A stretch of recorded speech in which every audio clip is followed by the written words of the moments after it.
language, calculus, grammar and composition. Or maybe Historia древнего мира. Do you guys enjoy doing distant learning with your children? I hope you are.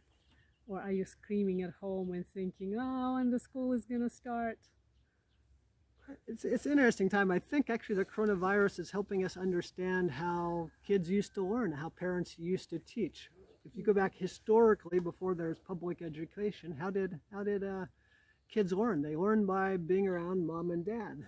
And in the process, the kids would pick up a lot more, maybe a little bit less of the reading, writing, arithmetic, what we call the 3 R's in English, but they pick up their parents' values, they pick up their work ethic, their morals, their faith in God. That would just normally, naturally come out. I like a passage in the Gospel of Mark, how Jesus taught his disciples. Could you read that, please?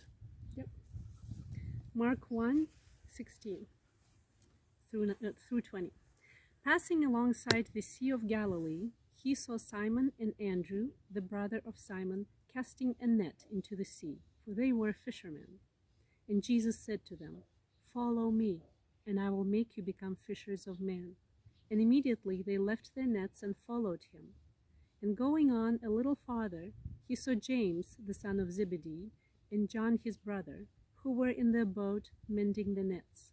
And immediately he called them, and they left their father Zebedee in the boat with the hired servants, and followed him.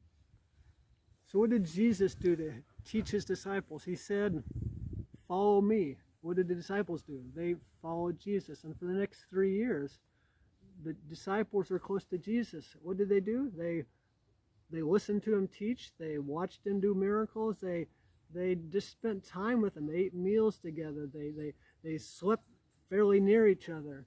They spent 3 years together. So then when Jesus actually was crucified and then he was raised to life again and ascended to his Father, after Jesus had left, the disciples knew basically what they needed to do afterwards. They needed to go and do the same thing that they'd seen Jesus do.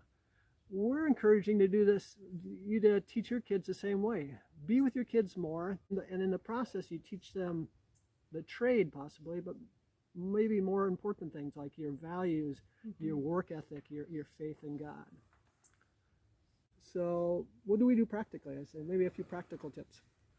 Well, I think I spend a lot of time doing homeschooling. That's good for both me and the child that I'm doing it with. We don't have a TV, and we should probably limit it more, but we limit the time on the internet so that we influence our kids more than other people we don't even know. At dinner time, we started asking our kids what they have learned during the day. That's pretty interesting, and it helps them to kind of learn how to formulate their thoughts, teach others at the table. And they learn it better too. We play sports with them, we play board games with them. In the process, we're learning how to be good sportsmen. We're learning how to be honest and value things more important than just winning.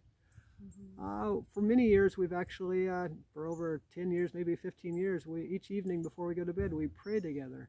And in the process there, we pass on our faith in Jesus to our kids. Think about how you can spend more time with your kids and pass on the deeper things in life.